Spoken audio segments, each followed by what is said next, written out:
20 years ago, an event occurred that changed the entire world. The story of a dungeon, Year 1. That day became known as the end of an era. We see a strange symbol that looks like a sun. Although I managed to become an S-class, it transforms into the photo of a little girl. Forgive me. And at that moment, carrying this locket with the photo, he enters this portal with the symbol that looks like a sun. When he completely crosses this strange veil, he changes clothes. He is now dressed like an RPG thief, an assassin. A system screen appears in front of him, and he thinks, class, Kyomiaki, age, 38, level, 50, class, assassin, rank, S. He says, why am I asking for something like this? And then, we finally reach the dungeon. He sees his team, and his warrior teammate calls out, let's go. They enter this dungeon, which looks very tall and has a cool design. I'm enjoying the art of this work. A large shadow catches their attention, and he says, ah, they've appeared. Then, we see a large dark wolf with ruby red fur. It's a B-class dark wolf. The warrior says, hey man, try to handle this on your own. He responds, oh, I understand, but he seems very tired and sad. He leaps towards the wolf but misses. By the time he realizes where he is, it's too late. Our protagonist is already hiding behind a large tree. He says, what power, even a normal monster is this strong, right? But then he jumps over the wolf with his knife and says, I won't miss this chance. He stabs the wolf in the chest, but it doesn't seem to work. The wolf counters with a powerful attack, and our protagonist falls to the ground, wounded. The wolf roars at him from close range, and just as the protagonist is about to be attacked, the warrior easily cuts off the wolf's head as if it were butter. The warrior asks, are you struggling with a beast like this? He mocks our protagonist, saying, you're too weak to be S-class. Why don't you just retire? The other adventurers also start laughing at him, and our protagonist is shocked. But the mage says, hey, stop that. He's the weakest assassin, but he's not doing too badly. While cleaning his wounds, he admits, I know I'm weak. The class evaluation system is very advanced, and it's determined that assassins aren't suitable for combat. Despite being ridiculed and feeling his skills are not very useful, he's still in this S-class group. He says this while looking at the photo of the little girl with a very depressed expression. It's all just to see her smile again. He worked desperately as an adventurer to afford treatment for his sister, but he couldn't find the time. His younger sister died, and we see him at her memorial. He says her illness progressed very quickly and believes he can't change his lifestyle anytime soon. We see him taking a lot of hits in combat. He says his limits as an assassin have been reached, and it's proven that the assassin is the weakest class, not made for combat. We see the warrior sitting and saying, I'm tired. Well, that's it for today. We'll come back after a bit of rest. The mage says, alright, and begins to heal the warrior's wound. He says, yes, maybe we can discuss the reward distribution during our break. While she heals the warrior, our protagonist is all beat up and bloody. The warrior says, Kiyomi, aren't you worried about any rewards during this break? He replies, I don't care. The warrior says, yes, be grateful you're in the group, even if you're still pathetic. Despite being mistreated, he continues working as an adventurer because dungeons hold infinite possibilities. The warrior says, well, let's head back now. Our protagonist is very weak. Suddenly, everything starts shaking, and a huge monster appears in front of them. It looks like a bulked-up Frieza with armor and a strange face. I like the design of this creature. Our protagonist exclaims, oh my god. This bizarre creature, with a big smile, stares at them. It looks more like a kaiju. The system says it's an S-class mechanical dragon, Kukukin. The warrior says, a high-level opponent, the cherry on top for today. We see the same sun-like symbol, the dungeon symbol, but our protagonist thinks, no, something is wrong, something is different. He isn't like the other bosses we face. The warrior says, I'm going in. He tells Kiyomi, I'll leave the support to you. The others also charge at the mechanical dragon, but when the warrior strikes the dragon, his sword breaks in two. The warrior kneels on the ground, thinking, what is this? Why is he so strong? He says, damn it, should we run? The protagonist thinks, yes, running doesn't seem smart. Idiot. The mechanical dragon, which can speak, is very powerful. Suddenly, he is pushed and falls to the ground. He realizes it was the warrior from his own team who pushed him down. The warrior says, Kiyomi, I'm sorry, man. As the dragon bites Kiyomi, the dragon devours our protagonist while the warrior runs with the team, asking if everything is okay. He says, no, it's all fine. I was already wanting to cut ties with him since he's useless. And we see the cut. Our protagonist's body is split in half, but strangely, there's no blood. We realize it was actually a stone clone behind a pillar. He says he barely escaped using his clone. He thanks the gods that assassins have high agility, but he thinks those jerks used him as bait to escape. He thinks, I can't win alone. I need to find a way to escape. Suddenly, he hears a very sinister voice. It says the plan is going as planned. I'll be able to cross the gates and annihilate those humans. And our protagonist is thinking, where is this voice coming from? As the dragon stomps the ground, it says, the gates are open. The dragon is already staring intently at our protagonist. Our protagonist shouts, it's impossible for monsters to pass through the gate. But the voice says, from this moment, it is possible for me. The dragon starts conjuring an attack with its mouth. Our protagonist thinks, if this is true, it will be very unpredictable. If one of these monsters escapes. He grabs his knife and says, "No, I can't flee from here, not after hearing this." He prepares for the fight, thinking that he will do it even if it saves just one person. The voice says, "You are very brave for someone used as bait, but what can you do now?" The dragon roars loudly, but it's surprised to see several clones of our protagonist behind it. It manages to kill them all with a single attack. However, the real protagonist is on top of the creature with his knife. When his blade strikes the dragon's mechanical armor with all its might, it breaks in two and the blade flies away. Our protagonist realizes another attack is coming his way. Despite seeing it, he still gets hit by the dragon. He crashes into a wall, bleeding heavily. He thinks, "I need to observe it better. There must be some chance to win." The mechanical dragon uses thermal vision to identify the real protagonist instead of a clone. Once it finds him, it shoots a laser beam from its mouth. Our protagonist gets a big scratch on his shoulder from the blast. A huge explosion occurs. He thinks his main body is exposed, and our protagonist knows he probably used thermal vision. But then,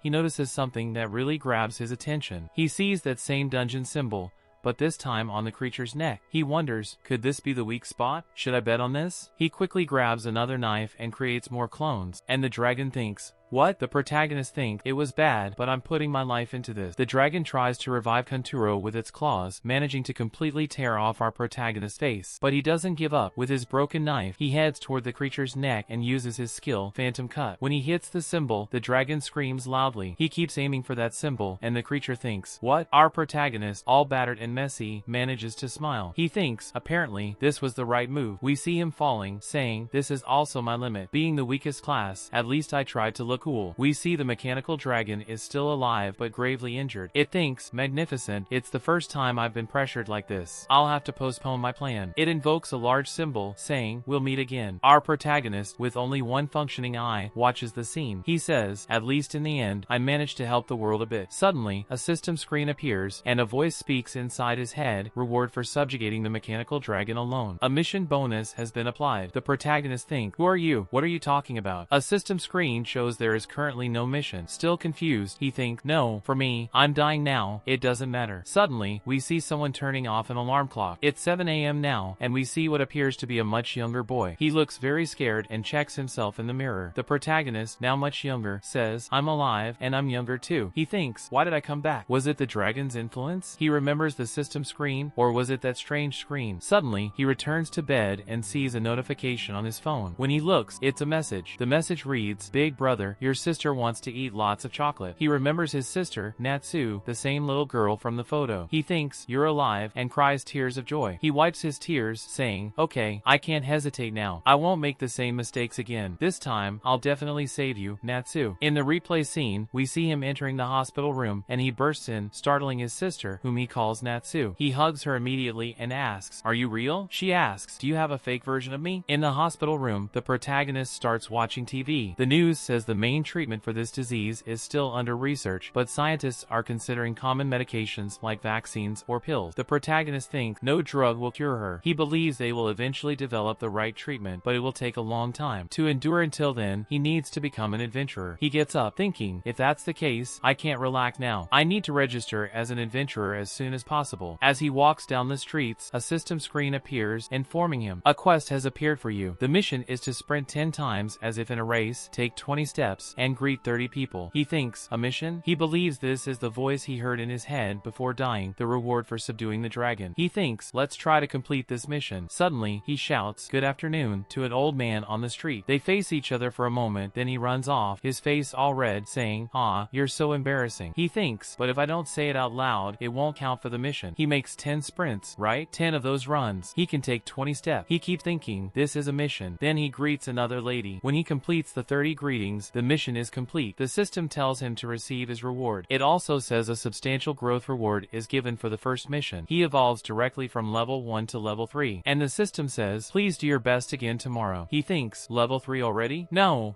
that's impossible. It usually takes 3 months to get here. He realizes that if this is true, he might be on the path to becoming much stronger. Suddenly, the girl he was greeting places a candy in his hand, saying she was happy with the greeting. Kiyomi arrives and thinks, if I remember correctly, it will always be like this. this. She gives him what looks like a metal ring, saying she analyzed his status as an adventurer. His name is Kiyomi Aki, 18 years old, level 3, no class, and rank F. He thinks, wow, I really am level 3. We find out that the strange ring is actually a bracelet. The receptionist says that with this bracelet, he can choose his class, and she advises him to choose wisely. He responds, yes, thank you. He believes every class has its own range of skills and thinks about the class he will choose. He shouts loudly, I'm without a class. All the other adventurers start laughing at him, asking, you're going to a dungeon without a class? That's impossible, you fool. He thinks he will eventually take the strongest path. Then a stern adventurer says, excuse me, sir, you're going to a dungeon without a class. You better choose your class wisely. She says, yes, she's not listening to me. Meanwhile, he heads to a sword shop to buy the Devil's Bite, a huge blade. He thinks, even though it's a huge sword and lack the ability to stab, it feels light to me because I'm level 3. Naturally, he buys the sword. As he walks through the streets again, he thinks this sword and this type of equipment are really expensive, but this investment is very important. He thinks, and by the way, I already have the first part. Suddenly, the scene changes to a beginner's dungeon, and there are two very nervous guys in front of it, one saying, hey, you go first, and the other replying, no, you go first. Kiyomi simply walks past them and enters the portal, thinking, yeah, this guy must know what he's doing, as he passes through the portal, feeling nostalgic, saying he also started here. As he draws his sword, a slime comes at him, but he kills it with one strike. Since it's just a sticky rank F slime, and his body feels much lighter, he thinks that even without any skills, it's very easy for someone at level 3. He slashes his sword downwards, exclaiming, damn skeleton, thinking he struggled in battles even as an assassin, but now his mission is a great success. He also stops to collect the magic stones that fell from the monsters, explaining that these magic stones will be used as energy in the future to create science and help people. It's a power of another level. Adventurers go to dungeons mainly to find these magic stones. Suddenly, a loud roar is heard behind him. It's a monster called Orus, a rank E monster, very rare. It looks like a skeleton with flaming parts around its body. Kiyomi exclaims, a rare monster, saying it's rare for that guy to appear in this dungeon, but Orus blocks his attack, even with his huge sword. He acknowledges it as a formidable enemy. Orus can even knock away Kiyomi's sword with a shield. Orus tries to hit Kiyomi with his sword, but misses. This attack used by Orus is called Radiant Sword Slash, and Orus uses another skill called Celestial Sword Dance. Kiyomi and Orus exchange sword blows, and Kiyomi smiles, thinking the true potential of a classless adventurer will be discovered. He remembers something about the system called Mastery. Compared to other classes, Mastery for classless adventurers increases much faster. A system screen appears, saying he learned another skill, Radiant Sword Slash, just like Orus used. He also learned Celestial Sword Dance, which he used to cut Orus' arms off. He believes the mastery of a classless adventurer is 10 times greater than any class. Meanwhile, he unlocks another skill called Indomitable Sword Slash. He thinks that when you have classless mastery, you can copy your opponent's skills, feeling very lucky this time. He completely destroys Orus, who drops a Class D magic stone. When he returns to the Adventurers Association, the receptionist says, oh, you're back quickly, and he replies, it was a bit different from what I planned. She says, I know, being classless is impossible. He responds, no, actually, I finished earlier than expected. He drops a backpack full of dungeon rewards, including the magic stone from the rare monster Orus. Suddenly, a guy places his hand on Kiyomi's shoulder, saying, hey, wait a minute, a classless adventurer defeating a rare monster? Are you cheating? The guy threatens, I'll mess you up, while Kiyomi says, oh, come on, give me a break. When he returns to his friend, he asks, is he really a noob? The receptionist says she transferred his reward, which was 101,068 yen. Suddenly, right in front of him, a system window appears, stating an emergency mission is starting. Kiyomi is obviously worried about this emergency mission, wondering what kind of mission it could be now. The mission displayed on the system screen reads, in front of the train station, you need to sing passionately for 5 minutes. He thinks this is absurd, but in the next scene, we see him singing, with people stopping to watch. Obviously, our protagonist is fulfilling the mission, right folks? And there he was singing, ah, I love you so much. Kiyomi is thinking, my god, this is too much. When he finally finishes, he thanks everyone who listened. An old man tries to give him a coin, and he realizes he has to do this if he wants to get stronger. The system appears again, saying the mission is completed. He sang passionately for 5 minutes in front of the train station. This time, the reward is an item, and he is shocked by it. The item is a stone ring, the magic stone of evaluation. For those familiar with such work, they know what an evaluation is. He thinks there's no better time to get this. He begins to explain that mastery is an indicator of how good he is with a specific weapon. The higher your mastery, the more you can explore your weapon's capabilities. Currently, with the large sword he's using, he has an attack mastery of 8, 77 defense, 73 magic attack, 79 magic defense, 83 agility, and 116 luck. His current skills are the flaming splendor of the sword and the divine dance of the sword. He thinks, yes, 8 mastery, this is exactly what I needed right now. He believes that even if he wasn't classless, he would probably still be at mastery level 1. He returns to the beginner dungeon, already using his divine dance. Slime, slime, slime, he says, feeling great. He uses fire shower on a rank F skeleton too. He feels a bit tired, saying, yes, let's stop for today, surrounded by several dead monsters. He opens the system window again to see that he is now level 4, and his mastery with the spadun is 10. He has 80 ATK, 79 DEF, 81 magic, 75 magic def, 85 agility, and 118 luck, still with the same skills. The system informs him that he received points for leveling up. He places all the attribute bonus points into luck, believing that luck has good synergy with mastery. As he collects more magic stones, he thinks he might acquire new skills again. With a backpack full of magic stones, he says, yes, the results are satisfying so far. He returns to the Adventurers Association. A man at the reception is looking for amazing people. He asks the receptionist, you don't have any information, do you? Why don't you tell me a bit about them? To get rid of him, she sees the protagonist and says, this guy, he's really an amazing person. The man says, ah, so at least one. He puts his hand on Kiyomi's shoulder and says, hey, we're recruiting amazing people for our group, highly competent adventurers. Do you want to join us? Kiyomi asks, do you need me? The man replies, yes, and don't tell me that backpack is full of magic stones, right? Kiyomi responds, ah, okay, ah, incredible. The man says, it doesn't matter if you're a beginner. Experience isn't as important for talented people. We're from the Blood Serpent clan, and we're currently planning to go to the Dungeon Abyss, which is an S-rank dungeon. Kiyomi thinks the dungeon is an abyss. He believes it was the first dungeon to appear and is a supreme dungeon. He thinks no one, neither now nor in the future, has ever been able to clear it. The man asks, hey, what are you thinking? Will you come with us? Kiyomi replies, sorry, but I have to decline. The man says, don't say that, putting his arm around Kiyomi. What's your class? He asks. Kiyomi replies, classless. The man starts laughing. Classless? Oh, you're an indecisive one who can't even pick a class. He loses interest, saying, later, loser. The receptionist apologizes, sorry for introducing such a rude person. Kiyomi responds, I don't mind. He shocks the receptionist again with a backpack full of magic stones. She asks, are you really classless? Kiyomi confirms, yes, I'm classless. Meanwhile,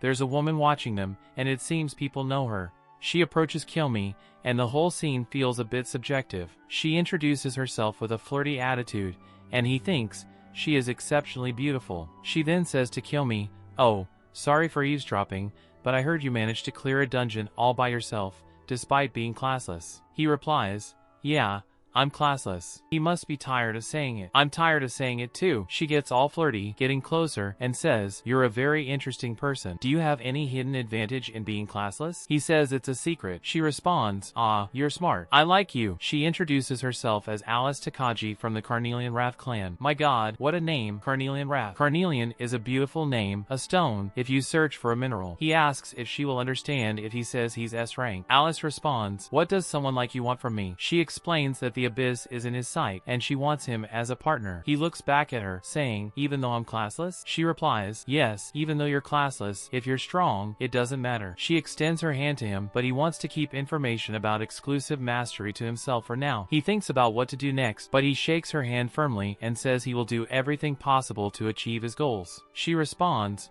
no problem. Suddenly, she lets go of his hand and says, anyway, I can't let an F rank like you go straight to the top. I'll write a formal invitation for you to join a D rank guild called Frozen Darkness. He believes this is a guaranteed right for S rank adventurers, which are these official invitations. With such invitations, weaker adventurers can face much greater challenges. The receptionist interrupts, oh, I can make the payment now, and then, what? He receives the proof, and Alice is amazed. 90,000 from the first dungeon? He continues, don't look at my cell phone. She runs after him. I want to eat a parfait, right? He says, I'm not giving you food. The next scene is in the freezing darkness, the D-rank dungeon. Our protagonist enters without fear but with a coat to stay warm. He feels a strong chill, a blizzard, and says his vision is terrible because of it. He thinks the timing for the story here is bad, but suddenly he senses something approaching. When he looks back, he sees a terrifying silhouette. It's a creature called White Silence, resembling a polar bear but much fiercer and D-rank. As Kiyomi draws his sword, the demonic bite, he says, so a monster of this level can just appear out of nowhere, right? While he faces this monster, the system appears appears again, initiating another mission. During this fight, he has to hold his breath for 60 seconds. He thinks, oh my god, another ridiculous mission. The monster wastes no time and attack, but he manages to dodge easily. He thinks this is thanks to being level 4, as after reaching this level, he can see the enemy's movements much more clearly. He makes a cut on the creature's shoulder, saying he will only make this wound to prolong the fight for now because he needs to complete this mission. He's holding his breath for 60 seconds. He starts holding his breath, turning purple, while the creature continues attacking. As he defends himself, he thinks, my god, 60 more seconds of combat, why does it feel like forever? When he finally completes the mission, the system announces he will receive his reward, and he exhales, feeling very relieved. Thanks to the reward, he can now level up to 5. He uses the indomitable dance to pull the creature's arm and the radiant slash to decapitate it, ending the fight. After beheading the creature, the system grants him a new skill. This new skill is the ice barrier, which gives him protection against the cold. He feels calm now and says, yes, conquering this dungeon will be easy. While our protagonist reflects, snow accumulates, and he thinks, my god, I'd better leave before I get buried. We then see our protagonist chasing a small creature, a snow hopper, which looks like a rabbit with a strange horn. Despite using his skills, he can't catch the creature. It even starts mocking him. He says, oh, what a bad personality, huh? Frustrated, he gives up trying to buy that sweater. He fills his bag with magic stones again, thinking, yes, if there are so many rank D stones here, it should be enough. He thinks of Alice, saying, yes, you have my gratitude, Alice. This place has given me good experience points. He also starts to think, ah, she's wonderful too, but shakes the thought off, saying, I shouldn't be thinking about that now. This guy is focused. This old man and his sister are focused. No woman will divert his attention. He looks at the mountains, which have much more to explore, and says, I'll go as far as I can today. Suddenly, he hears a scream and sees a guy being thrown into one of the glaciers. Not only is he down, but another guy is also lying there, all bloody. Only a little girl is left, looking very scared. The attacker is a giant, muscular version of the snow hopper. Just as it's about to crush the girl's panties, our protagonist swiftly grabs her in his arms. We see its name, Big Boss Jumper, a rare rank D monster. Kiyomi thinks, ah, a rare monster. Meanwhile, Samuel is embarrassed to be in his arms. Kiyomi takes out a cloth from his bag, saying, I'll help you, and he places the cloth so she can sit on the snow. She's blushing, a true knight, our protagonist. The people are grateful, exclaiming, my god, a rescue. One guy asks, what's your class? Kiyomi replies, I have no class, leaving everyone shocked. The men thank him, saying, yes, thank god you arrived in time. The creature faces our protagonist, who unsheathes his sword. The jumper jumps towards him, trying to crush him with a brick, but Kiyomi dodges the attack. The animal doesn't stop, rising with its prey. Kiyomi dodges and analyzes its attacks, managing to get behind it. He thinks the creature isn't happy today. The jumper jumps very high towards the protagonist. Kiyomi thinks, yes, your jump is really impressive. He plans to put his points into attack when he evolves to level 5, considering it rude that something like this happened. He declares, I'll cut you with my skills. He strikes the creature in the chest, witnessing it being split in half. As the creature's pieces fall, filled with magic stones, the girl falls in love with our protagonist. The men wonder how a classless guy could use a sword skill and cut the creature like that. Kiyomi thinks, I have no intention of hiding my skill. He approaches the girl and asks if she can stand, extending his hand to her. Nervous, she takes his hand, but he simply says, you're a healer, right? Why don't you help those people there? Disappointed, she replies, oh, of course, that would be it, right? As our protagonist thinks about the money he will earn from the crystal he obtained, the healer helps the other injured people. The warrior says, ah, I never thought I would be helped by a healer and a classless guy. Meanwhile, Yusuke thinks that healers really get kissed in these kinds of moments, but the other guy is being rude to her. He says, go,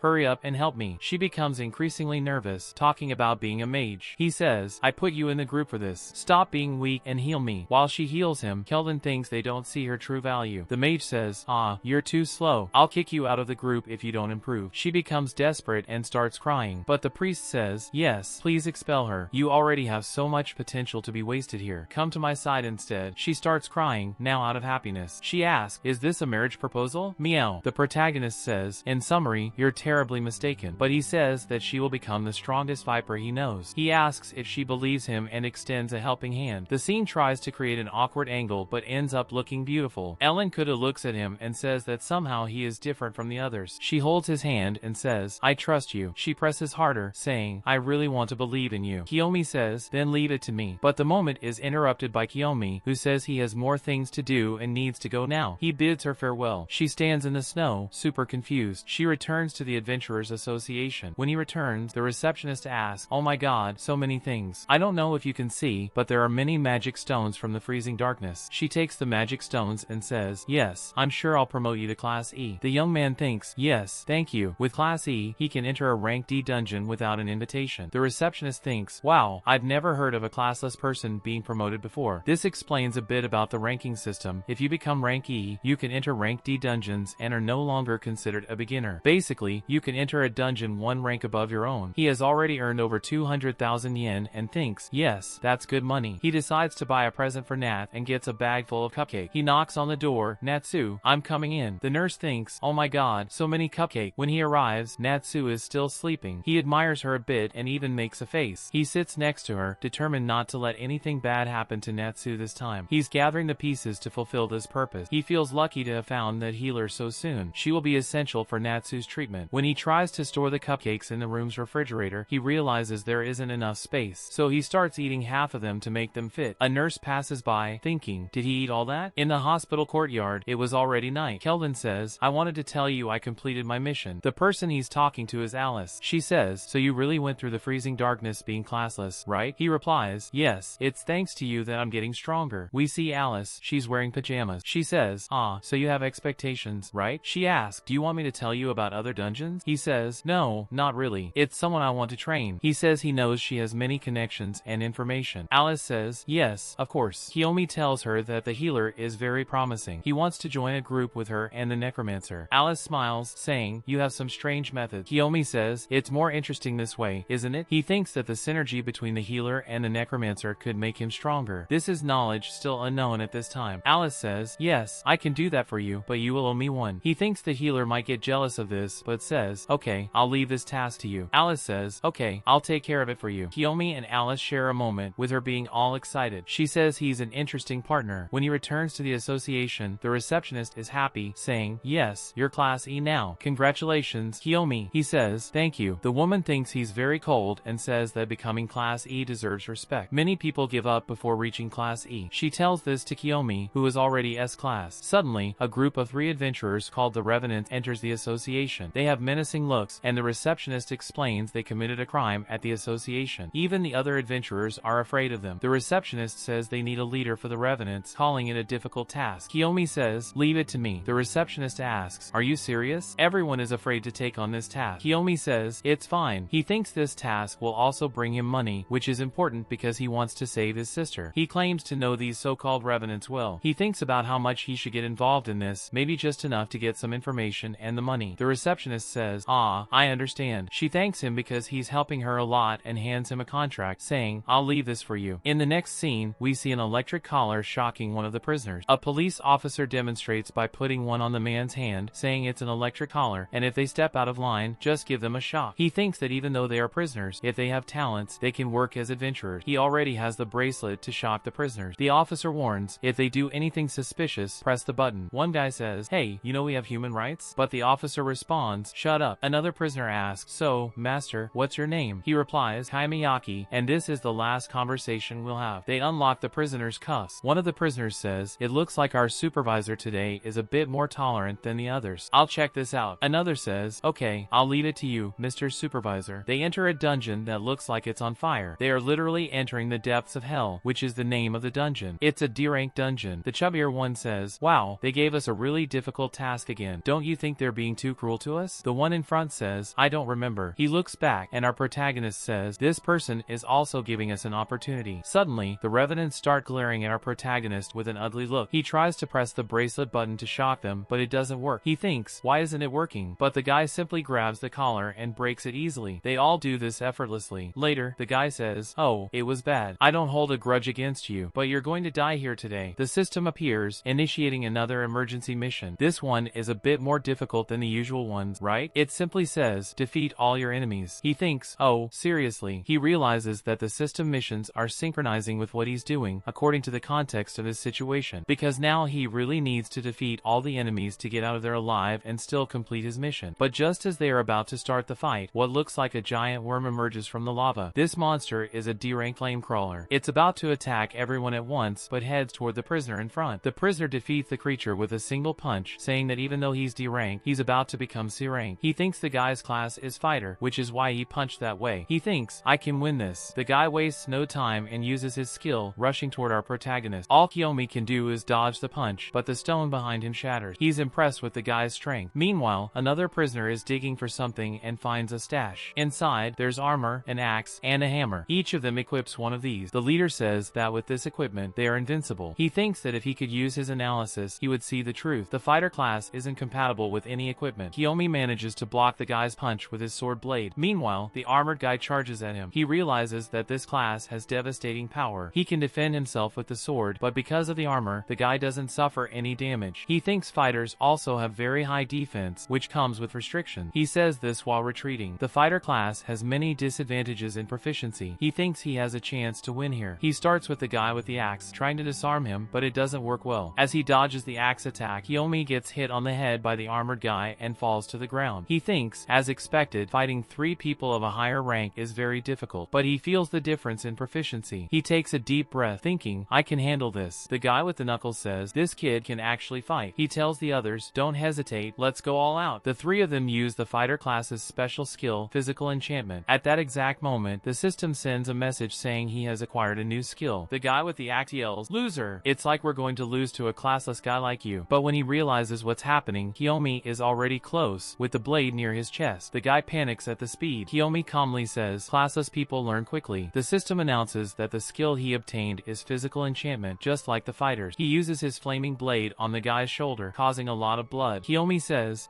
it's over. He thinks his proficiency helped him when he needed it. Now they are on equal footing. The armored guy gets very angry and charges at him again. Our protagonist revives with the divine dance. The guy is startled as Kiyomi rushes toward him. Despite this, he goes after Kiyomi, who is hiding behind a rock. The guy hits his head on the rock, thinking, how can a classless person use this skill? It's too late for him, as Kiyomi is already above, preparing another attack. He comes down with his sword, splitting the guy in 2. That's the second one. He thinks that with physical enchantment, his jump was very powerful. He says he found this skill very versatile. Meanwhile, the guy with the knuckles is already scared. He asks, what are you? Why is there such a powerful person here? He screams, this wasn't in our deal, Akira. The protagonist thinks, Akira? Suddenly, he feels a hand on his foot and realizes the bald guy is still alive. He only hit his shoulder. The bald guy says, I'm sure I'll be free one day. The protagonist thinks, this is bad. The guy with the knuckles takes advantage of the situation and punches him in the face, leaving him all bloody. He thinks, what a strong punch. I can't breathe. But when he remembers his younger sister, he regains all his strength. The oxygen flows back into his lungs just by remembering his sister, and the guys are scared of this. He gets up with the help of his sword and thinks, I can't lose here. He wipes the blood from his face and thinks, this time I'll save you. As he uses the physical enchantment to get very pumped up, he says, I'm sorry, but I have reasons not to give up here. Let's finish this. He starts slicing up the 2 fighters, who are now definitely dead. The system, to confirm this, announces that the emergency mission is complete. He will receive an item as a reward this time. He gets a small key, and the system asks if he wants to use it or not. He clicks no, saying he won't use it for now. After that, he drags the 3 bodies out of the portal. In fact, I'm not sure if they're dead now. They might not be dead, folks, but anyway, the police ask, what happened there? But when the protagonist puts the bodies on the ground, he collapses from exhaustion. The police start calling for emergency services and reinforcement. This cuts to a scene of a guy sitting on a couch with a beautiful view of a building in front of him. It looks like a blanket. He's talking to someone on the phone. He asks, what exactly went wrong there?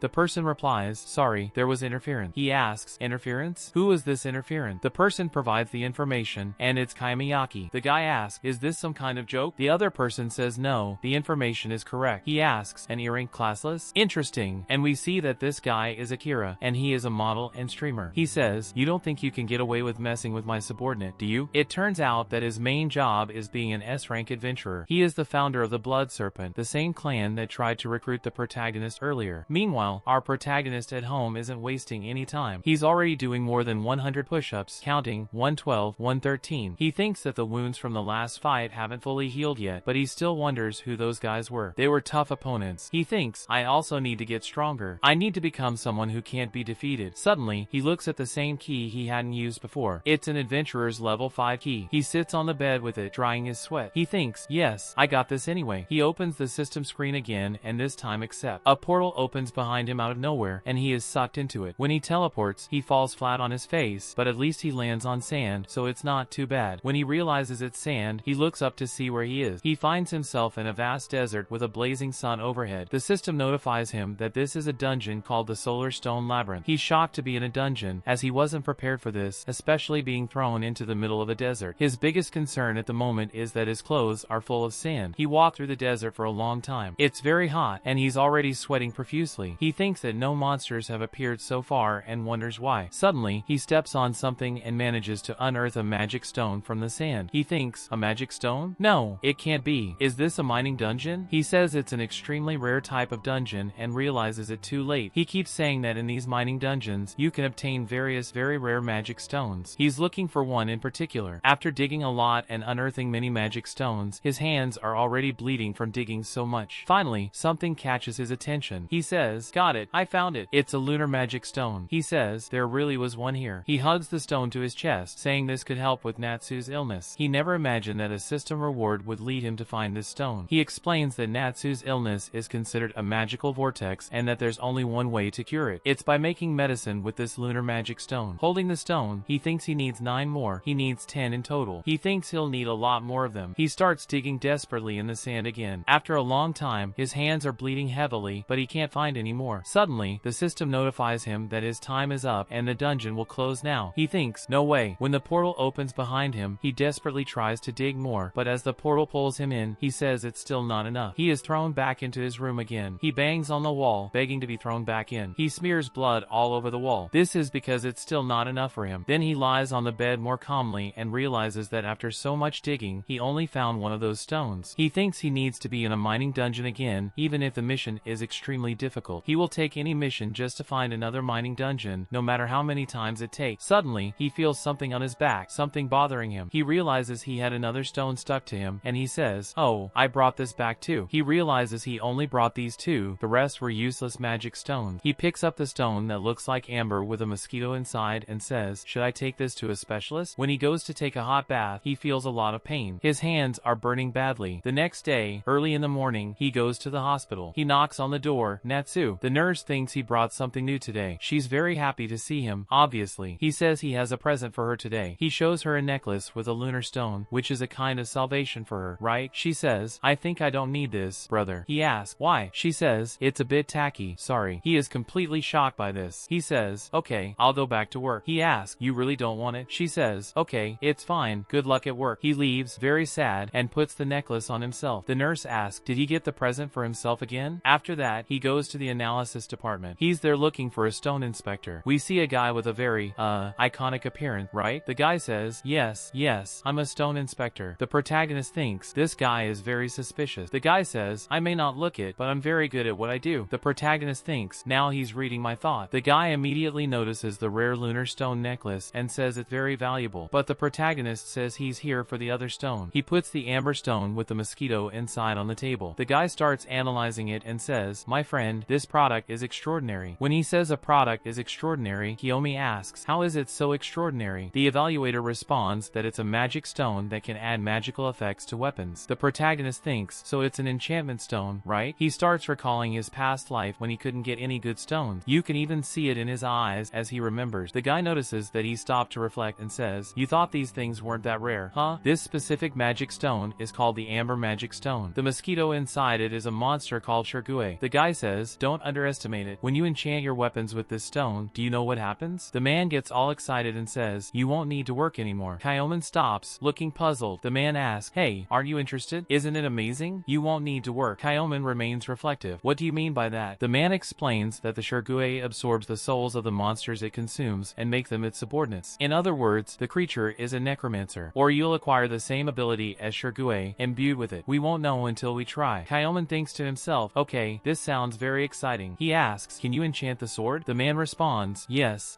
leave it to me. At the end of the process, he says, it's ready. We see that the demonic bite, the protagonist's sword, is now imbued with something glowing even brighter. The man says, you should check its new effects yourself. Kyomen thinks, alright, if that's the case, I'll test it somewhere. He heads to the training field summoning room. He meets the attendant to read his bracelet. She notices, ranky and classless? Ah, that's so weak. She begins the summoning, saying, this should be enough. A large summoning symbol appears on the ground with a star in the middle, and a cute little ball with 2 demon horns emerges. This creature is called Sweet Pom-Pom, a rank E. The creature does nothing but float toward Kiyomi. Suddenly, this cute pom-pom opens its mouth and tries to devour Kiyomi with its teeth, but he doesn't back down, confident he knows this monster well. He simply slices the pom-pom in half and notices the stone taking effect as an aura starts emanating from his sword, and the soul of the monster begins to surround the protagonist. In the end, it seems like Kiyomi absorbed the soul. The attendant is impressed because she thought he was weak. Another system screen appears appears, saying, absorbed 1 magic defense point. Kiyomi looks and thinks, hey, my stats increased. He realizes his magic defense is no longer 260 but 261. The attendant asks, what was that just now? Kiyomi says, oh, don't worry about it. He adds, but more importantly, how can a national summoner summon such weak monsters? The girl feels the provocation and says, then I'll pit you against them until you cry for help. Suddenly, another client arrives and asks, can I join in? It's a blonde guy with a woman beside him, who says, nice to meet you. The woman starts to say, this time is reserved for Kiyomi. Please wait a moment, but the guy shows a card and says, with this, can we do a mass summoning? He asks Kiyomi, if you join us, it's fine, right? Kiyomi think, a mass summoning? The summoner is excited, wow, I hit the jackpot. Yay! VIP client. Kiyomi thinks, I don't care. Actually, I'm very grateful for this. The summoner says, if what you told me is true, and she analyzes the 2 chips. If it's against a class E and a class D, I think it's a good reason to summon this monster. Again, we see the summoning circle with a star in the middle. But this time, she performs a mass summoning, bringing forth several goblins. Kiyomi think, wow, how many? The other guy says, what do you expect from our national summoner? He asks Kiyomi, what's your class? Kiyomi replies, classless. Naturally, everyone laughs. The guy and the woman both laugh. The guy says, ah, sorry for bringing you here. I don't need apologies. He grabs his weapons and says, let's do this together. He and his companion start taking down the goblins. One goblin charges at him first, but he defends himself with his 2 knives. He then throws himself to the ground and stabs the goblin. He finishes off the goblin on the ground with his knife and says, I've got one here. The woman says, same here. The guy says, alright, let's move to the next. But when he looks around, he sees all the goblins are already dead. Kiyomi is standing there with his sword amid the massacre. He says, I took care of this side. The guy asks, what? All of them? Kiyomi replies, yes, all of them. He thinks, mass summoning is very expensive. See you around. Kiyomi leaves, following the stone he dropped earlier. The summoner stops him, asking, those moves you just made, are you really a classless A rank? That's impossible. So, who are you? He simply responds, I'm just classless. She gets impatient. Our protagonist likes to provoke the women, right? The woman turns and says, come back anytime. Next time, I'll summon stronger monsters for you. Kiyomi thanks her and says, yes, I would be very grateful for that. Reflecting, he thinks he gained 3 points after defeating 42 goblins. It seems he won't always be able to absorb. We see Kiyomi in the shower, reflecting. He thinks, but the more I fight, the stronger I get. It's truly a lethal weapon. It turns out he wasn't at home. He was using the training field shower. As he exits, he sees several people running. A man on the ground asks, are you also an adventurer? Kiyomi replies, yes. The man says, ah, thank God. There's been an overflow. All available adventurers are needed. Kiyomi thinks, it's a dungeon overflow. A disaster causing monsters to spill out of dungeons and invade the human world. Suddenly, another emergency mission appears for him. He thinks, okay, here we go. While everyone is running, making calls, desperate, he thinks he can now expect exclusive rewards. That's why he likes emergency missions. While everyone else is panicking, he calmly faces the emergency mission. The system indicates that his mission is to eradicate the cause of the overflow. He thinks, the cause? I thought an overflow was a natural disaster, not something that happens by chance. The same guy who was talking to him earlier says, hey, what's wrong? Let's go. He replies, got it, and starts packing his backpack. The guy insists, no, let's go. But the protagonist is meticulously folding his things and putting everything neatly. We see that the disaster occurred in Shibuya. Yes, Shibuya, which often faces many disasters, right? There are people running desperately with goblins chasing them. As everyone runs, a woman falls, and a goblin pounces on her. But before the goblin can attack, its brain is pierced by Kiyomi's demonic bite. The woman, shocked by how quickly it happened, starts crying and runs away in fear. Kiyomi gets serious as we see complete chaos in the city. 2 adventurers are trying to fight but are being thrown aside. Magic, he says. Be careful. This enemy is formidable. From the shadows, only red eyes are visible. We see it's a D-rank hobgoblin, armed with better armor and a sword than normal goblin. The adventurers start shouting, what do you mean? It's impossible. A hobgoblin here? One of them says, I don't want to die, and runs away, leaving one poor soul behind. Meanwhile, Kiyomi is just observing the situation. He says, if you want to go, go. Staying will only slow me down. The guy asks, who are you? Kiyomi replies, A-rank adventurer, Kiyomi Aki, classless. The guy is completely shocked. He thinks, if I stay, it will only delay my part. Then the hobgoblin throws a car at him. The guy stands there like an idiot, so Kiyomi has to push him to the ground to save him, dodging the car as well. The hobgoblin starts laughing and dancing. Kiyomi thinks, hobgoblins have a lot of strength. They are physically stronger but quite stupid. Kiyomi says, we have a long way to go. Let's finish this guy quickly. The other guy agrees, sure. Kiyomi says, I'll distract him, and runs very fast. The guy initially thinks Kiyomi is abandoning him, but realizes it's part of the plan when the hobgoblin stupidly chases Kiyomi. Taking advantage of the opening Kiyomi created, the guy stabs the hobgoblin in the back with his sword. However, However, the hobgoblin doesn't die immediately and prepares to strike back. Our protagonist then stabs it completely with the demonic bite, finishing it off. Kiyomi says to the guy, "Good job." The system announces he absorbed 1 attack point. Kiyomi extends a hand to the adventurer and asks, "Hey, can you still fight?" We notice that Kiyomi's hand is covered in bandages and wounds. The guy looks at Kiyomi and thinks, "Yes, I can fight. I can't lose to these younger ones." It's clear the guy is older. When he helps the man up, he feels a strong vibration in the city. High-ranking adventurers arrive, and the guy says, "Ah, thank God, we managed to buy some time." The guy tells Kiyomi, "Mr. Kiyomi, our job as E-rank is to protect civilians. Let the higher-ranked adventurers handle the monsters." Kiyomi replies, "Got it," and starts to leave. The man thinks, "You definitely didn't understand." As he runs, the guy asks, "Where are you going?" But our protagonist knows what he's doing. He heads to the crowded dungeon. It's a mid-level dungeon. The guy follows him, exhausted. Kiyomi asks, "Why did you follow me? Why are you trying to go alone to this dangerous place?" Kiyomi says, "You're a good person, but..." And the man interrupts, "Are you an idiot? Even if you're very strong, Mr. Kiyomi, it's too dangerous to go there alone, right?" Kiyomi replies, "It's dangerous for me too, but I will definitely return home today and have a drink. Let's make sure no one dies here." The guy asks, "So why are you here without evacuating?" Kiyomi says, "To eradicate the cause of the overflow." The guy is confused, but isn't an overflow a natural cause? Kiyomi says, "Well, let's find out if it's true or not." The guy claims, "Hey, hey, hey, hey, hey," but Kiyomi is already reaching into the portal. Suddenly, lightning bolts start shooting out from the portal, hitting them both. Kiyomi, bearing the brunt of the charge, thinks, "Is it connected to my lunar stone?" A blinding flash throws them back. The guy asks, "Are you okay?" Something emerges from the portal. It looks like a tentacle, followed by a small dragon with a big smile. It resembles a dragon with the same symbol as the one our protagonist faced earlier. It's Echo of Kuruken. We know the previous dragon was Kukuken, and now it's Kuruken. Manhuas have this thing, folks. Translations change over time, but it's the same dragon that our protagonist faced at the beginning. Echo says, "Ah, I wonder how I was found." Kiyomi is shocked to see an emblem. He says, "It's a Kuruken emblem." Echo asks, "How do you know?" He starts transforming, acquiring the same armor appearance as Kuroken, but in a different form. He says, "I think you should die now." The other guy behind him is trembling, terrified, but Kiyomi simply points his sword and faces the creature. Kuroken doesn't waste any time and prepares an attack. Kiyomi notices the same weakness, that same symbol on the neck. Kuroken spits a laser beam. I know it's not the original Kuroken, it's the Echo of Kuroken, but I'll keep calling it Kuroken because it's easier. Kiyomi jumps to save the other guy with him. They both fall to the ground, dodging the laser, but he notices the guy's sword was hit. He thinks it's rusted. No, it's deteriorating due to time. Apparently, this laser accelerates time. Kuroken is preparing another attack. Kiyomi thinks it's very dangerous to be hit by that. The guy says, "Leave me behind, I'll only slow you down." Kiyomi replies, "Hey, weren't we going to have a drink together?" The guy gets encouraged, "Ah, Kiyomi." But Kuroken launches another attack at them, and they manage to dodge it. The guy says, "Yes, let's have sake." Kiyomi replies, "I can't yet, I'm underage." Kiyomi grabs his sword to face Kurokansas. The guy says, "Hey, don't be stupid, man." But as he faces this large dragon, which is a smaller version of Kurokan, he thinks, "I've faced enemies with breath attacks before." Kurokan says, "Do you think you can win?" This time, without charging anything, Kurokan goes for a bite. Kiyomi wasn't expecting this, but manages to dodge, just barely, getting scratched on the face. He takes advantage of the opening to plant his feet firmly and attack its skin, but it doesn't work. The sword even bounces back. Kiyomi thinks, yes, as expected, it's very tough. Meanwhile, Kurokan is already positioning for another attack, preparing another laser in its mouth. Kiyomi thinks dragons never burn their own throats with their fire breath. There's a magic point at the base of the throat. It causes the dragon to release its breath with this stored magic. He thinks, I have to reach that point. He prepares and uses body strengthening to get pumped again. He also performs a divine dance split on Kurokan. Even Kurokan didn't expect this, taking the full attack to the neck. Kurokan thinks, defeated? Me? It speaks incorrectly. Okay folks, I'm not translating it wrong, it actually speaks incorrectly. As Kiyomi runs towards Kurokan with his sword, he thinks it requires a lot of mana to unleash the dragon's breath. He believes now that he has all the resources, it's time to attack. Even though Kurokan's skin is tough, he keeps hitting and hitting until it cracks. Finally, there's a point that breaks and exposes its flesh. At that moment, he makes a vertical cut, slicing and drawing blood from Kurokan. Kurokan screams in pain, but Kiyomi is hit by an unexpected attack, slapped by Kurokan and thrown away. As he tries to recover, Kurokan charges at him to bite him. When Kiyomi realizes it, Kurokan is already close, but the other adventurer comes running, putting his shield in front of Kurokan. He manages to block Kurokan, holding him back with great effort. He asks, "Are you okay? This is all I can do to help you." Kiyomi gives him a grateful smile and says, "That's enough." Suddenly, Kurokan collapses, hitting its head on the ground. The other adventurer wonders, what happened? Kiyomi shows the poisoned blade of the demonic bite. He says he learned this skill from the macabre goblin they defeated defeated earlier. Meanwhile, the beast trembles, lying messed up on the ground. As it says its last words in Kurokan's language, they remain unknown. Kiyomi mercilessly finishes off the beast. The system indicates he absorbed 1 defense point and leveled up to 7. We see Kurokan's head being severed, and it seems the emergency mission is complete. This time, the reward is an item. He extends his hand to receive it, and it's the same adventurer's key. He thinks to himself, yes, Kurokan, it seems we'll fight again. The guy asks, what's that in your hand? Kiyomi simply stops to clean his sword. He apologizes for asking so much from his benefactor. The guy, pulling a large stick, hugs him. It seems the man doesn't enjoy it, but deep down, he smiles. Suddenly, other people appear, including a man in a suit with 2 adventurers behind him. The man asks, did you do this? Kiyomi says, no, actually, this guy here did it. The man examines Kiyomi's profile. Kiyomi Aki, classless, rank E. He says, Kiyomi Aki, I'll remember you. He notes that the overflow has disappeared and the portal is destabilizing. He asks Kiyomi, do you know the reason? Kiyomi thinks he doesn't want to answer, but it will be hard to stay quiet. He responds that the portal turned malevolent when he defeated the dragon. The man says,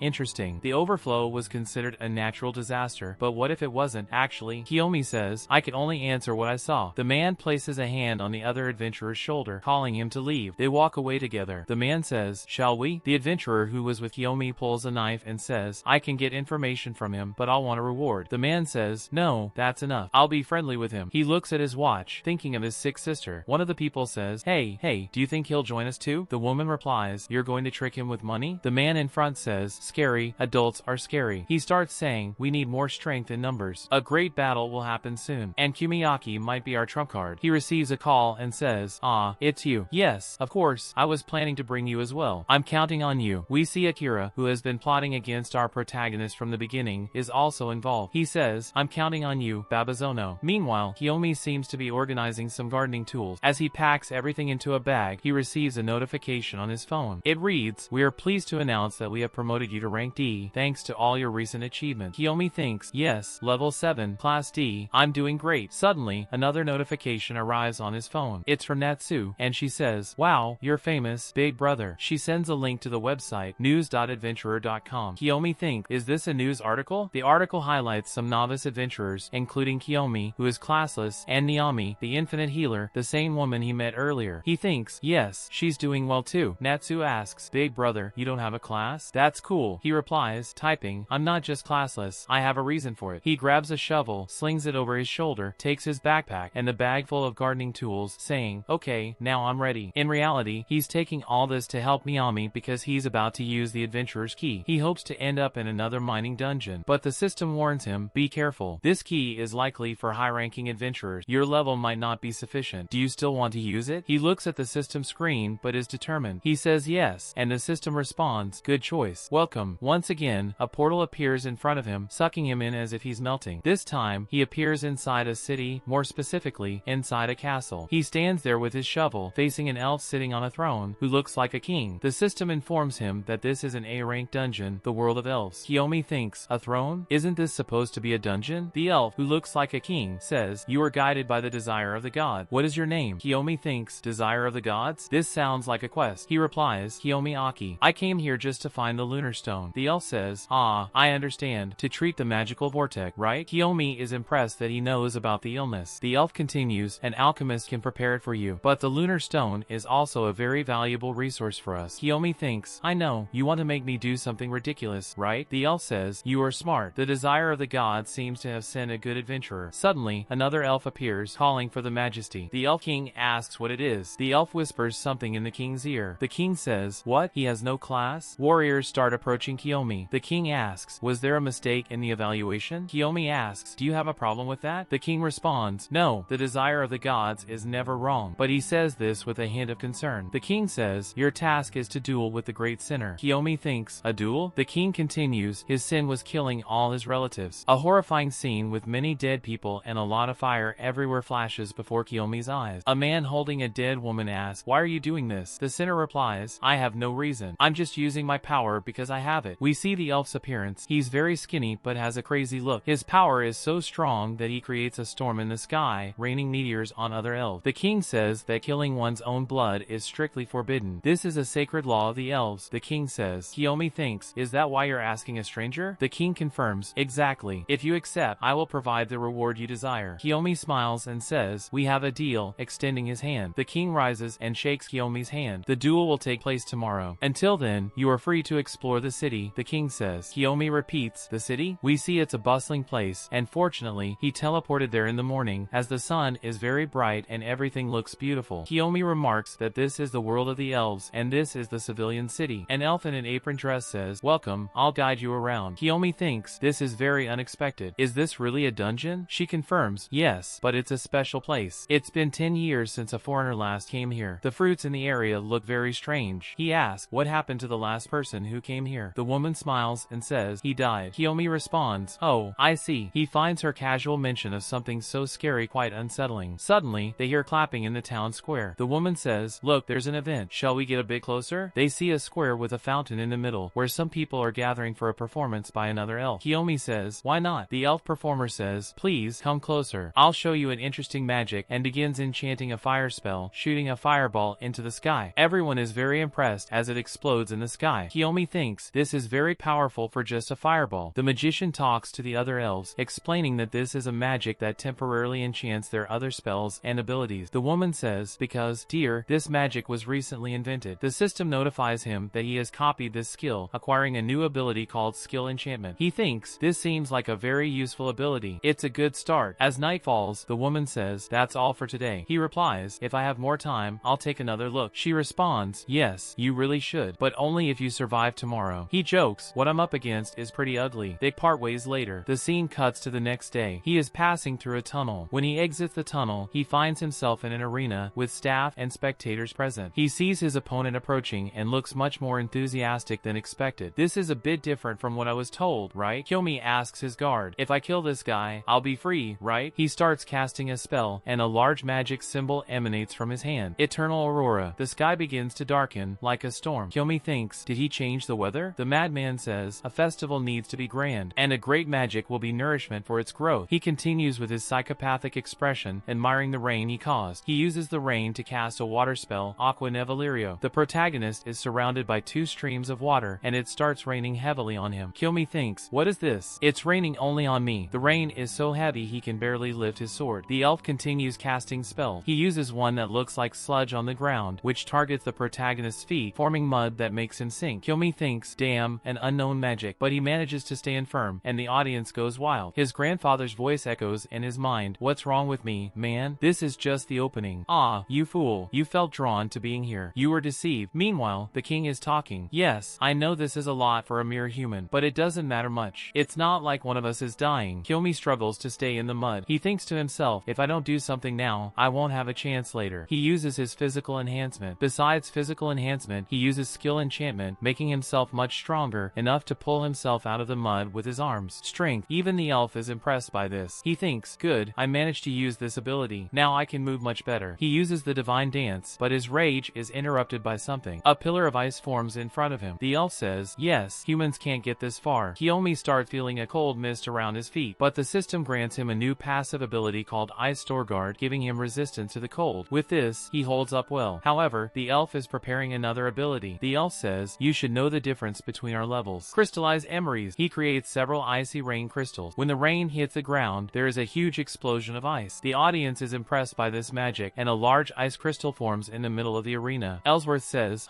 too easy. He adds, with this, I clear myself of all accusations, right, Majesty? The king looks a bit concerned, but that ice crystal behind him suddenly explodes. Everyone stops to see, shocked. We see the protagonist's flaming sword cutting through the ice. He emerges from there, annoyed. The elf says, look, you can withstand this. The protagonist thinks, okay, he's not that powerful. The elf adds, this is getting interesting. Shall I increase the power? The protagonist wonders if the elf can get even stronger. I can't take this anymore. There's no way to counter this. I need information on how to fight against elves. He remembers his past life. A group mentioned they encountered a foolish elf in a dungeon. The guy's hair caught fire from his own magic, but he didn't panic. Then the protagonist realizes something. He looks at the other elves in the stands, who are still celebrating the battle. Another elf remarked, isn't it a bit dangerous now to look the other way? But Kiyomi rushes in quickly. He uses body strengthening, bringing his blade so close to the elf that it cuts some of his hair. The elf does a backflip, evading him, but his hair falls. The elf is shocked as his hair is completely cut, and everyone is just as stunned as the elf. The protagonist holds the elf's hair and says, elves can enchant people with their hair, right? As he says this, the sky clears. Kiyomi advances with his sword and says, this is your end. The elf retorts, you mere human, but his magic doesn't work. He think, my power. The protagonist finishes him off, slashing his chest. The system announces he has absorbed 10 magic points. The king proclaims, your crime of killing your own kin has been judged. Blessed be the adventurer guided by the god's will. Everyone celebrates, throwing roses and scattering rose petals. The king congratulates Kiyomi on his mission and shakes his hand. The king then carefully asks Kiyomi, how did you discover the secret of our hair? Kiyomi remains silent. The king says, so you won't tell? Fine, it's your secret. I'll add this to your reward as well. The system informs him that he has received an abyssal magic stone as a reward, and it looks like a golden cube with a labyrinth design on it. I thought, is this the magic stone of the final dungeon, the abyss? The king asks, how do you know that? Anyway, it doesn't matter. If you show this to the enchanter, he will show you how to use it, but I will fulfill my promise. Here is the promised lunar magic stone. The protagonist is very happy with this bag of lunar stones, and to reward your service, I will tell you one more thing. A lunar magic stone can be created. Kiyomi thinks, created? He asks, please, tell me more about it. But then the dungeon portal appears behind him. The king says, until we meet again, adventurer. We will meet again if that is the will of the god. He returns to his room, thinking about creating lunar stones and extinguishing the magical vortex in this world. One of the lunar stones falls out of the bag. Suddenly, the next scene is a meeting. Babazon arrives and says, sorry for the delay, let's start. Another guy asks, is he already here? He replies, yes. But when Babazon starts the transmission, the protagonist is flexing his abs in front of the camera, showing off his muscular back. Babazon is a bit shocked, but the women are paying close attention. Babazon on the phone says, Kiyomi, Kiyomi. Kiyomi snaps back to attention. Babazon says, can you put on some clothes? Kiyomi says,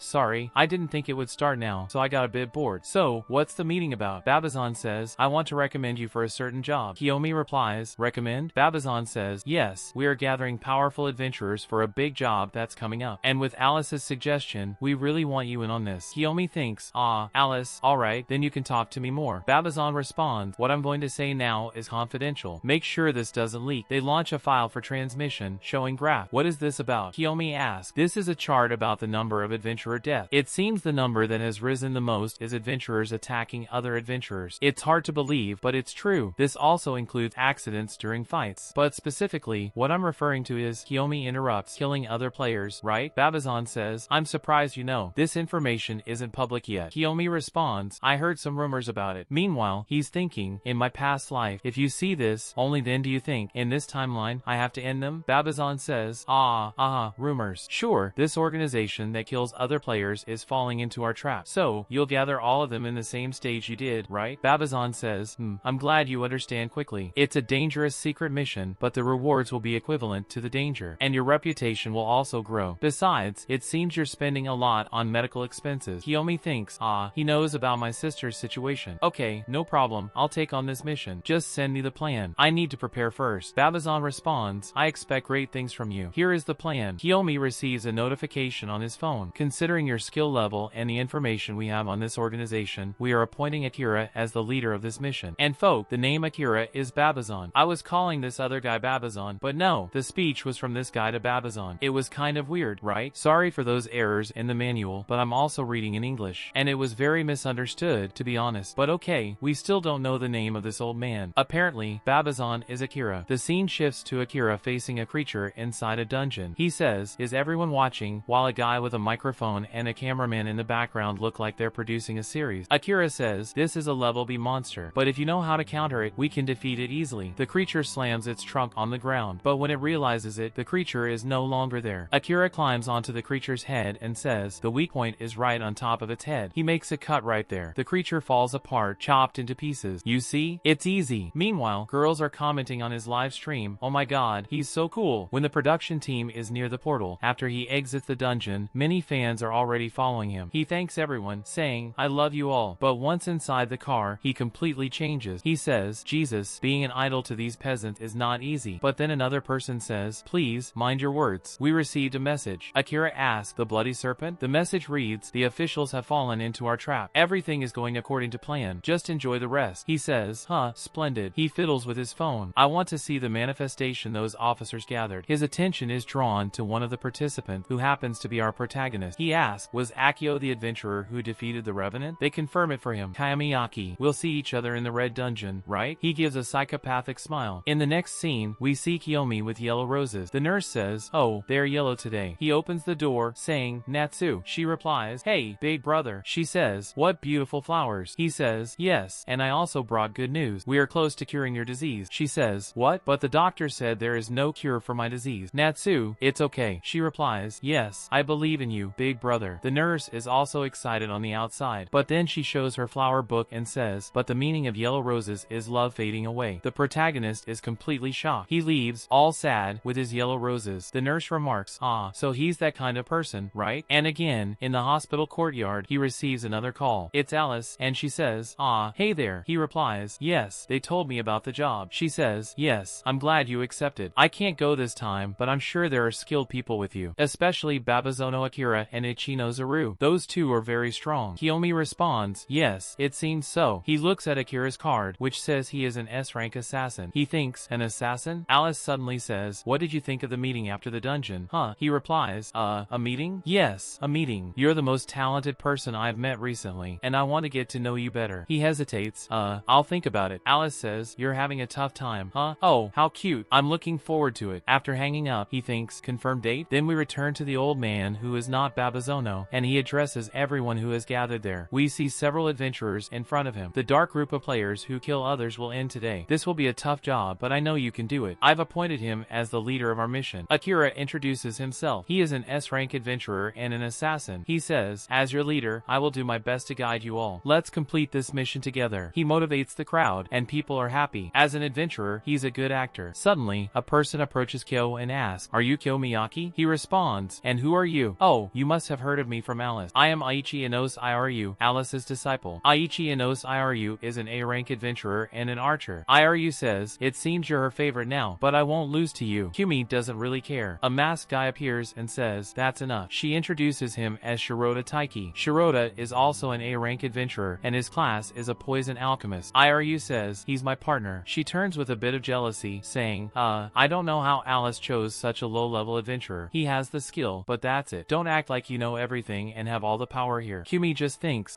she's so loud. Suddenly, the system notifies him of a mission. The mission is to steal Akira's smartphone. Kumi thinks, what kind of mission is this? He sees Akira in front of him, who still bids him farewell with that psychopathic look. The next scene shows a sort of tutorial. A mascot appears, a knight in armor the size of a cute thumb, saying, hello, I will explain today's operation. Inside the dungeon, there will be a group of novices serving as whiskas who will receive leader training. By the way, this is a confidential mission. They are unaware of today's operation. The Bloody Serpent and its team of assassins will fall into the trap and try to ambush the ISK. And we, the elimination squad, will jump in at that moment and consequently annihilate them. That's it. You should see what a man with a tablet and headphones sees in the tutorial. And with that, we conclude our briefing. I wish everyone good luck. We see Kumi inside a plane heading for the mission. There are some people in the plane corridor saying, I'm so nervous. Someone else says, relax, man, I'm here with you. Kiyomi is strictly watching Akira. He has been nice to everyone since boarding the plane. He hasn't had the chance to steal his phone yet. Suddenly, Eru, who is in the seat behind, pops her head to talk to Kiyomi. She says, are you really a classless person? He replies, yes, I am. She asks, are you a fan of his? He says, yes, you could say that. Eru says, you're lying. What makes you think that? You're looking at the direction of his foot, waiting for him to make an opening in his guard. Am I wrong? Then she says, yes, archers are good at following glances. What are you planning? I can help you. I was also recommended by Alice. They finally arrive at the airport. Someone bumps into Akira's seat. It was Eru who bumped into him. She says, I'm sorry. Akira asks, are you alright? She replies, oh, I'm just like that. Meanwhile, the protagonist, doing the pickpocket trick, grabs Akira's phone. This isn't even the protagonist's work as a pickpocket, right? Eru says, are you alright, Akira? I'm a big fan of yours. Meanwhile, Kiyomi thinks, I never thought my experience as an assassin in my past life would be useful here. The system announces that the mission is complete. We see the protagonist holding Akira's phone. The rewards are given now. A new skill acquired, cat's paw. Meanwhile, Eru continues to distract Akira. Oh, I'm so happy to meet you. Kiyomi admits it's really impressive in many strange ways. Akira's phone suddenly receives a notification. When Kiyomi looks at it and pays close attention, he thinks,